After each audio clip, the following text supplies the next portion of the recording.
Now I'd like to call upon Mr. Deepak Mehra. He's going to talk to us about class to corporate office, how to jumpstart your career.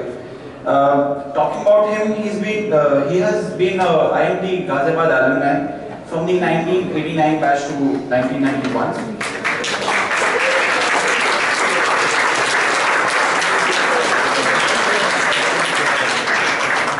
Quite a response. And currently he's been working with Bank of Dubai for more than 6 years and has worked with banks like Dubai Bank, Citibank in his past. So I'd like you to come on and take this to the podium.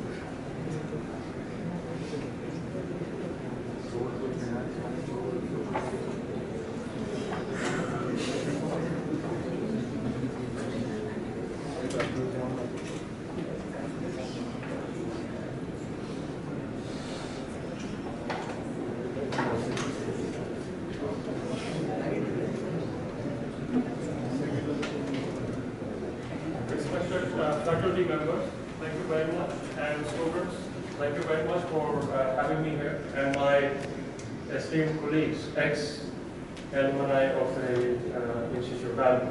Really honored to be here with you. And thanks to Praful, I think everyone is now awake. So thank you very much, Praful, for waking up everyone. And I'm really seeing bright, smart, very enthusiastic faces all around now, all looking at me.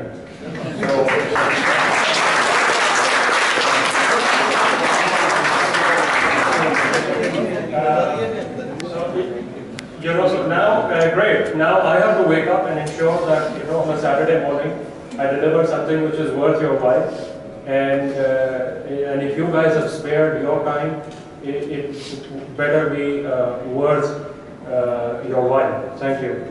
A very quick introduction to myself, and this is not the purpose of the presentation, but I passed out in 91, and like most of you did engineering, and like most of you either science, engineering, commerce, very common. This is what I did. I joined from the campus. I got a job in Xerox where I worked for about 6 months, and then I was shortlisted from the campus in Citibank, and I was lucky that I got called again in 92 February, got transferred to Dubai in 96, worked till 2002, and then got an opportunity to start a new bank from scratch. Dubai Bank was being set up in those days, 2002, by MR Properties. And I left my Citibank job to join MR Properties to set up a new bank. I was part of the team of about 14 people who quit 5 years that I spent over there. In Dubai Bank. Of course, the bank then changed its direction, and I did not want to be part of that. After a while, it was going nowhere. I shifted to Commercial Bank of Dubai. Here, I set up the entire asset management business, which is we launched our own funds, mutual funds, and private banking, and so on. And that is what I currently do. So, a total experience of about 22 years, and all thanks to my initial grounding at IMT, I never forget that, and I think it was a great place to get me started from where I was coming from. I was coming from a very dull and boring engineering background, and it was IMT that woke me up and opened my eyes to new things, exactly the way our eyes were opened this morning on social media. For me, the whole world of business opened up after coming from an engineering college, thanks to IMT. Now, this presentation is again, taking cues from Praful. There is no point in having too many words and, giving lectures on things. It's for you to understand more, and it is therefore just a coaching session where I can only help you learn things. I cannot teach you anything. And I think that's the future of education in general. I went through a learning process myself when I joined the corporate world, and I realized how unprepared I was for the corporate world when I entered one. And this presentation is merely things that I've learned over the last 20 odd years. Jumpstart your career means how do you start your career? And you know, it's a question that we all worry about. The biggest problem that we face, and I would request the students on that far end to come over here. There are many, many seats, and you are much closer to me. Please, please, please, please, don't bother with those chairs. Come here. Guys from there, the ladies at the back, come here in the front. Quickly. So the biggest issue that, yeah, please come here. There are a lot of seats here. Quick, pace of the day. This is not the pace of the day. Please, faster. Age of now. Where everything happens now. The age of new is over. The biggest problem that we face, and that was the one that I started realizing in the last 5-7 years as I started looking at new graduates and seeing how they were progressing. The biggest problem we face coming out of the college is you might be the smartest kid on the block in the college. Does that mean that you will be successful in the corporate world? No, sir. Yeah, it doesn't happen. By and large, I've seen the people who stood first in the class, who are the toppers, you know, who secured the director's medal and all these things. Very difficult. I'm not saying it doesn't happen. It happens, but there is a big question mark and does not necessarily lead to being a successful executive. Correct?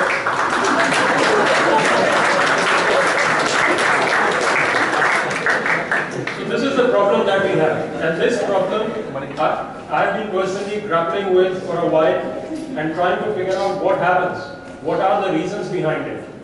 And this is something that I started working on about 2 years back and trying to set and trying to put things in perspective for myself so that I could help people. There are a few reasons. One of the things that we learn in schools, and I'm not just saying in the MBA schools, it has been taught to us from kindergarten, that it's all about results. It's all about achieving the task. And the harder you work, the more successful you will be. This is exactly what your parents told you. This is exactly what your teachers told you. This is what the principals do when they stand up on the dais in front of you. This is what happens on the prize day. You work hard, you become successful. Great. You know, so what happens? All of you work hard. Everyone is a hard worker. I have not seen many people. I've hired probably hundreds of people in the good old days. Today I can't hire anyone. I'm bound by nationalization quotas and so on. But I have not come across anyone who is not hardworking. Actually, hard work is a hygiene factor. Everyone works hard. So how do you differentiate yourself? That cannot make you successful. That's number one. Agreed? Yeah, makes sense? Second thing, again the problem the schools have taught us. Right from kindergarten, and it stays in the MBA school as well. Everything is very objective. You have subjects, you get marks. If you achieve a particular marks, you pass. And I haven't seen people failing in classes. In my whole, 12 plus 4 in engineering plus 2, 16, 18 years, I haven't seen a single student fail. Actually, everyone passes. Everyone who enters the fray comes out of it. Does that happen in the corporate world? Everyone who joins as a trainee, does he become an assistant manager? Does every assistant manager become a manager? Does every manager become a senior manager? I'm sorry, it doesn't happen. So everything that I learned in the school, good grades gave me promotion, doesn't work suddenly. Big problem.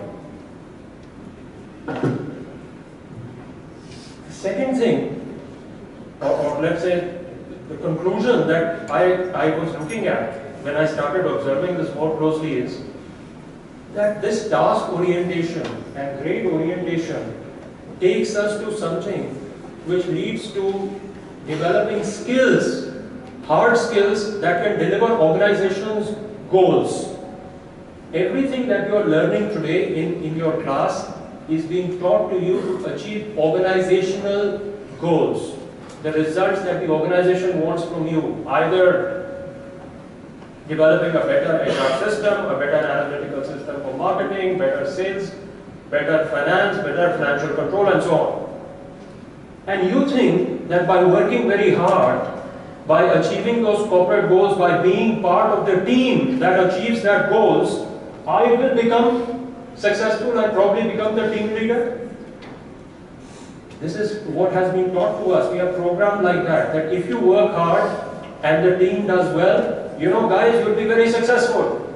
This is what the bosses are going to tell you when you join the companies. Work very hard and we need to be the first one and this is the A team of the organization.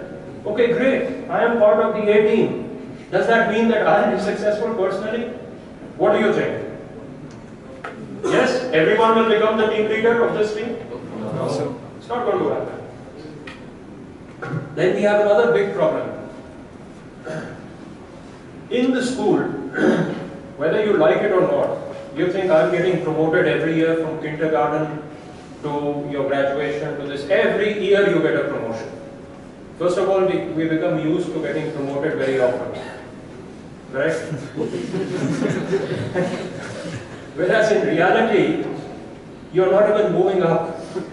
At best, you're on a treadmill.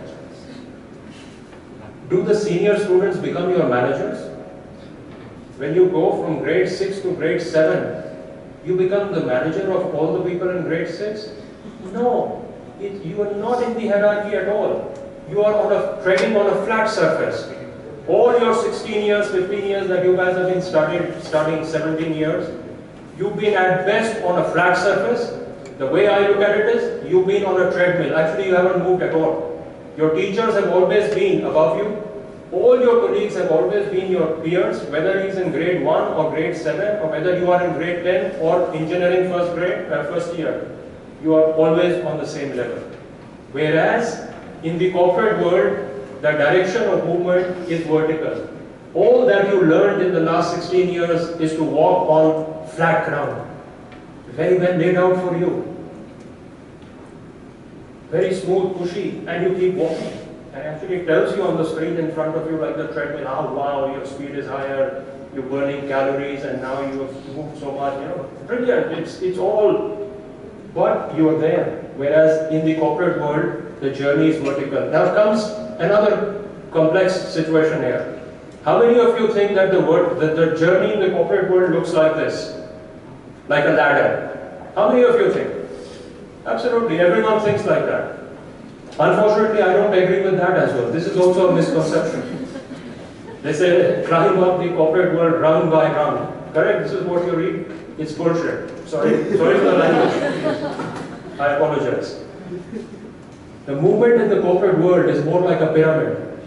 For very long times of your career, you will be moving horizontal at one step. Ping, one. Ping, ping, ping, ping.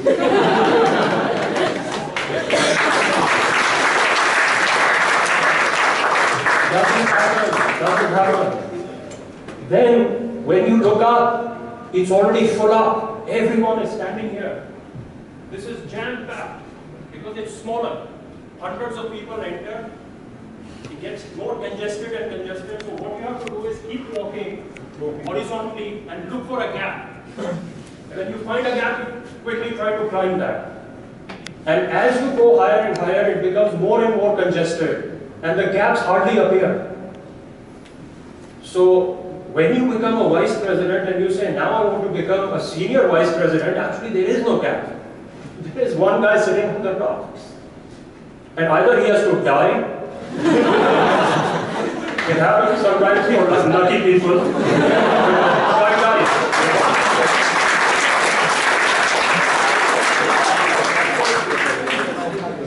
or what happens nowadays very often, he needs to commit a career suicide. Nowadays, many senior people commit career suicide for all sorts of reasons. Many of those you read in the newspapers nowadays. There are many people committing suicides at all levels. So you pray and hope that there is somebody above me who commits a harakiri, a suicide, and creates a gap for me. So this is the other problem. That it doesn't look like a straight, it's a very, we end up taking a very linear view of the corporate world as we took a linear view of our classes as we progressed from kindergarten to MBA. It's a very linear, simple progression. There the progression is geometric, and that too with variables which are not very clear to us and not in our control. Everyone, like I said, who comes in grade 1 does come to grade 2. Very few, I've never seen a person fail in my 16, 18 years of studies. So what do we need to do? We need to reprogram ourselves. We've all been programmed wrongly. And with due respect to the faculty sitting here, we've been programmed wrongly by all of you. We need to reprogram ourselves. This programming works well in a linear world, doesn't work well in a geometrically progressing world. It doesn't work well for the corporate world. Very quickly, I wouldn't take very long because I can go on and on this subject. And I plan probably one day, with God's grace, write a book on this. I've started work on that. This is how your life looks in the school. You are at the center of the universe, and you're supported very well by your teachers. And something called study is something you need to work on. Yeah, it hangs on your head. You have to study. And you have classmates to, give you entertainment. The role of the classmates is to entertain you, nothing other than that. So that you don't feel the absence of your family when you're away from your homes. So they entertain you. Teachers are carrying you like babies, whether you like it or not, however tough they may be. And you have to handle something called studies, and you're happy about it. And you still feel that it's a burden on your head, because it's right on the ground. When you switch over to the corporate world, everything is a burden on your head. Nothing is there to carry you. Whether it's your work, or your boss, or your colleagues. Colleagues are not there to entertain you. The boss is not there to help you. And your work is not as simple as reading a book and appearing at an exam and passing an exam and then saying, no, I'm ready for the promotion. So the whole equation changes. From center of the world, you become a resource. At best, you are a resource. Your boss is going to be driving you. Why? Because he has been given people like you and me to work as resources towards working at a bigger goal that he's charged with. Whereas in the school, your faculty members actually get salaries to ensure that you get promoted and you do well and look after you. And even if you are having a problem, giving you psychological, whatever they call it nowadays, they have counselors and so on. So from a cradle, baby cradle that you've been in for the last 16 years, you realize you are now being driven by a boss who therefore suddenly starts looking like a slave driver, because all you've been used to as boss was your teacher. You already look very tough, but you haven't seen anything yet. When you come into the corporate world, that is the real slave driver. Your teachers were actually supporting you. They were a support function. Studies which were very autonomous. Somebody studied in the night at 2 o'clock, somebody studied in the morning at 4 o'clock, somebody studied in the class, somebody did not study in the class. It doesn't matter to the institute. It doesn't matter to you as long as you pass your exams. Sorry, the work doesn't work like that. That's all interrelated. Your friends who were entertaining you suddenly now become your colleagues who are going to be competing with you. Every colleague of yours or every friend of yours who you thought was a classmate today or maybe in the future is going to become your colleague, is going to be competing with you. How you work is going to have an impact on how he performs, and how he or she performs is going to have an impact on how you do well in your career. It's so interrelated. So the whole equation goes for a toss. And then there are so many mindset changes that you require. And this you know, is a very exhaustive list. I have a very exhaustive list of about 50 odd things like this. But I put a few things. What is cool? You know, this word cool. This is a cool guy. Hip guy.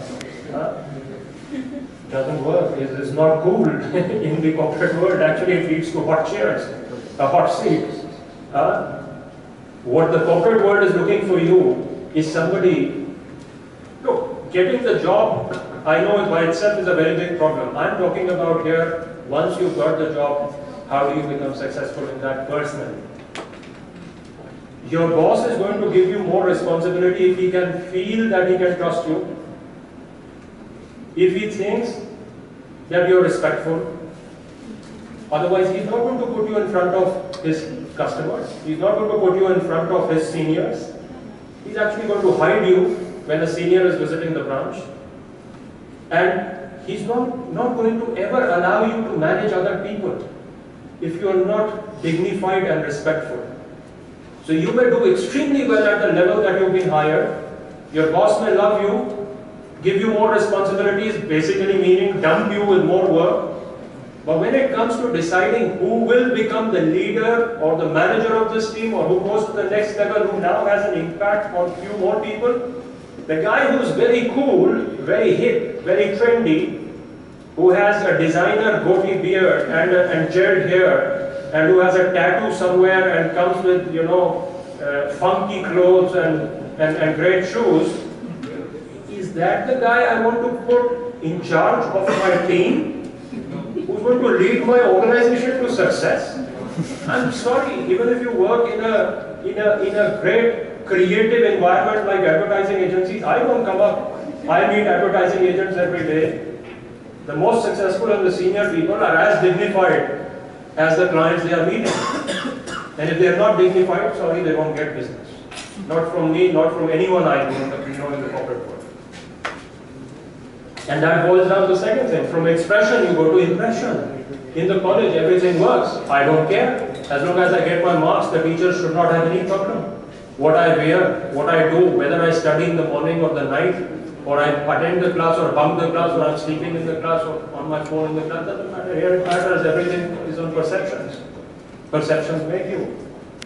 Competition to collaboration. Classrooms, unfortunately, make us into sharks because it's all about individual success. Your teachers may give you case studies to work together and do team efforts, you know, let's work together and do some team efforts, but end of the day, you are accounted for and given marks on an individual basis. So we all become sharks, loners, and doing the best. We know the answers to everything. No one knows as well as I do. Whereas in the corporate world, you need dolphins. You don't need sharks. Sharks suffer from mental agonies. Sharks suffer from low esteem. Sharks have to constantly prove themselves that they are better. Sometimes they get upset with themselves if they are not the first in the class. And when such people enter into the corporate world, they create havoc, they break the teams, they may be successful for 2 years, 5 years, 7 years in their life, but they destroy the people under them. They are a menace to the colleagues. Their bosses may love them for a while, use them very cleverly, but after that the shark has no future. It's dolphins who do well. And then we can go on this list. I think classrooms make us zoom into things, result orientation, whereas in the corporate world, it's all about perspective, taking the bigger picture, rising to 40,000 feet and seeing, what is this thing I'm worried about? Does this make sense? Is it something I need to bother about? Is it something, do I understand how it relates to everything else around me? That comes with a perspective, a 40,000 feet perspective. Not by zooming in and saying, I need to achieve this task. Yes, you will achieve the task and you have to achieve a task. Everyone around you is achieving the task. It's a hygiene factor. That doesn't mean you will be promoted. Only people who can zoom out, carry a bifocal lens with them, sometimes zoom in, sometimes zoom out. Those are the guys who are going to be successful and be promoted in the corporate world. Classrooms make us learners. We know. We passed the exam, we got 90% in that. I'm a learned, I know that. You know, that is celebrated in the classrooms. Is it correct? Or am I dreaming? Guys? We all become learned people, learned. And you know what happens? The learned people stop learning because they know everything.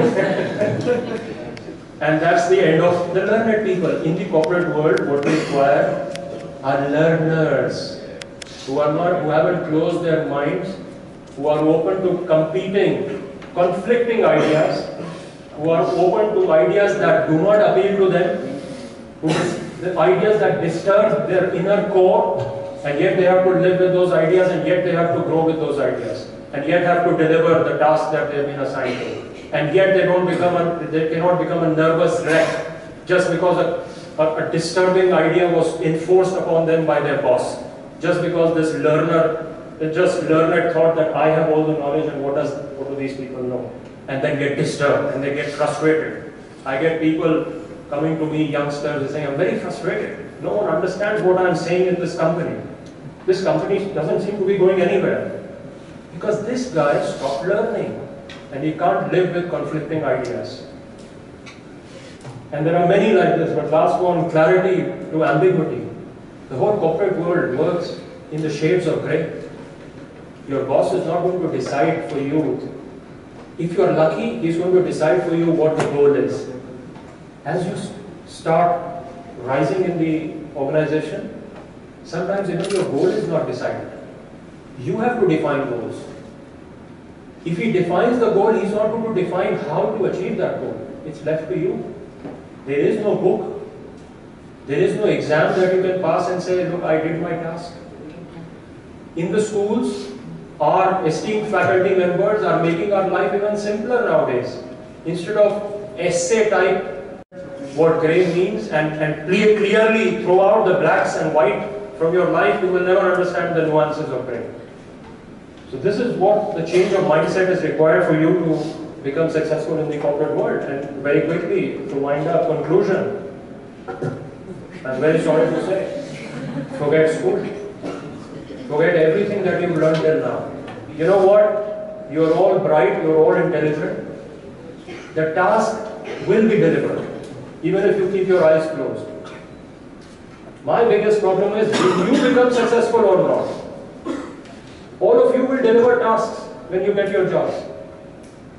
And therefore you need to unlearn what you learned in the school as far as your attitudes are concerned, your attributes are concerned, your behaviors are concerned, your likes, dislikes.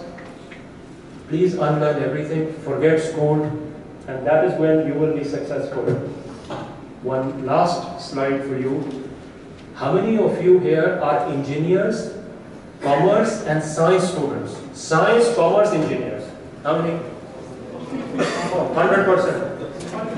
101 is not. 95, 97%. You know, the problem with us is, I am also an engineering student. The problem with us is, we think that the world is binary. 0, 1. Right, wrong. There is a model for every problem. There is a process for every problem. There is a scheme, there is a plan. It all works. A is equal to B, B equal to C, A is equal to C. A leads to B, B leads to C. We seem to have a model for everything. In management, MBA teaches you, planning, organizing stuff. And it seems so simple, clear. When I get my job, I know exactly how to do that. Actually, you know nothing. You know nothing, if that is the mindset. And especially the engineers, science graduates and commerce graduates, the mathematically, scientifically oriented people know nothing. MBA institutes have, I was reading somewhere in FT, in the US have become very careful and they don't want engineers and science graduates to dominate the MBA institutes. They want people coming from humanities, people coming from liberal arts, people coming with open minds rather than boxed in structured minds to really add value to corporates. It's all about self-management. For that you have to look inside. All that the schools have been teaching you is to look outside. And therefore, what I request you, ladies and gentlemen, since you're going to enter the corporate world very soon, is put your career in your own hands. Please do not depend upon others to help you in the corporate world, or companies to come up with a career plan for you. Some of them join and ask me, what is my career plan? How ridiculous is this question? And then they are frustrated if the company does not give them a career plan. Put your career in the best possible hands, which are your own. Thank you very much.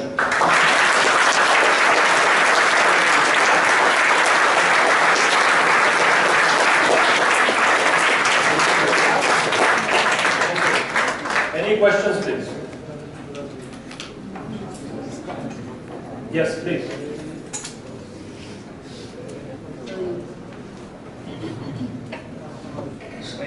So you spoke about sharks and dolphins, sir, but there are office politics at play. So you're going to face some sharks. So how do you deal with it? That's a very good question. Yeah, you can say I become a dolphin and you're swimming with the sharks. So what happens to you? I think the answer lies in the last slide. It's all about looking inside, knowing who you are, what suits you, what is your personality. Once you are at ease with yourself, you are most likely to be at ease with the world. The world is, and I am giving you a very spiritualistic answer, which some of you may agree, some of you may not agree, but all the Eastern spiritualism believes that this world is merely a mirror of my own mind. I don't meet sharks if I'm a dolphin. Sorry, I haven't come across sharks. I've seen many sharks. I haven't had them behave like sharks with me. If you are alright with yourself, everyone else around you is going to be alright. Believe in that, but for that you need to know yourself and be at ease with yourself. Don't try to project an image of yourself which you are not. And you're not likely to encounter sharks. You will see them swimming around, eating some dolphins here and there. They won't touch you. Any other question? Thank you very much. Sorry. Yeah. Go ahead, please. Mike, I can hear you. Vedant.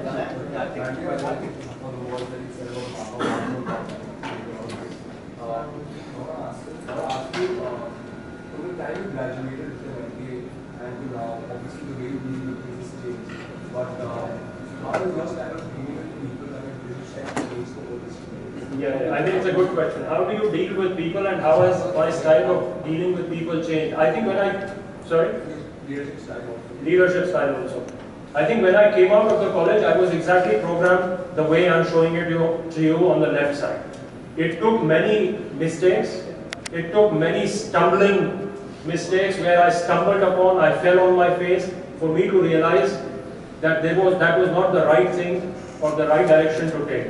I think it was a journey that I took within, rather than a journey which I took without me, or which I found in the book. Sorry, I didn't find anything in the books. It was a journey within that has changed me. It was precisely at the age of between 35 and 36 that I somehow, some chemical reactions took place in my mind. And maybe that's called wisdom, and my wisdom tooth was also coming. And that I realized that everything lies within me, and everything else is merely a reflection of me and nothing else. And then I stopped looking at people as people I have to interact with. I thought they were me, and there are more of me sitting around me. How would I think if I say this to this person? And how would this guy react if I was sitting in his shoes?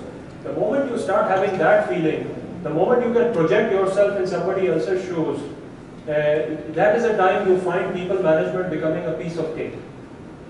But it comes with a journey within. It doesn't come with a journey outside. And my leadership style therefore changed dramatically from there. And today, I think if I have to put down on paper, I think it would be unfair, because it would again give me the same sort of answers, a model, a scheme, a process. real life it doesn't work. I think it's situational, and it's knowing yourself better. I think we all need to withdraw sometimes into ourselves, get to know ourselves better, what kicks you, what doesn't kick you, what motivates you, what doesn't motivate you, and be,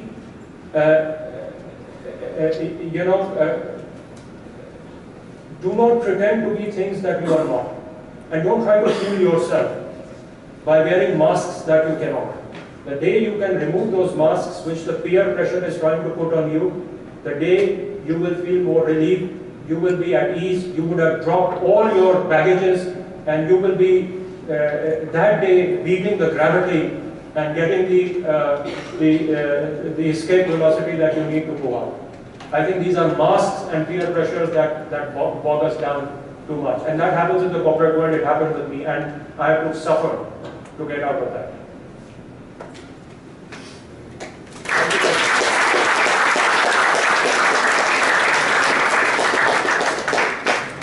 Thank you so much, sir. That was very thought-provoking. I'm sure most of us will go back to our rooms and do some self-introspection now.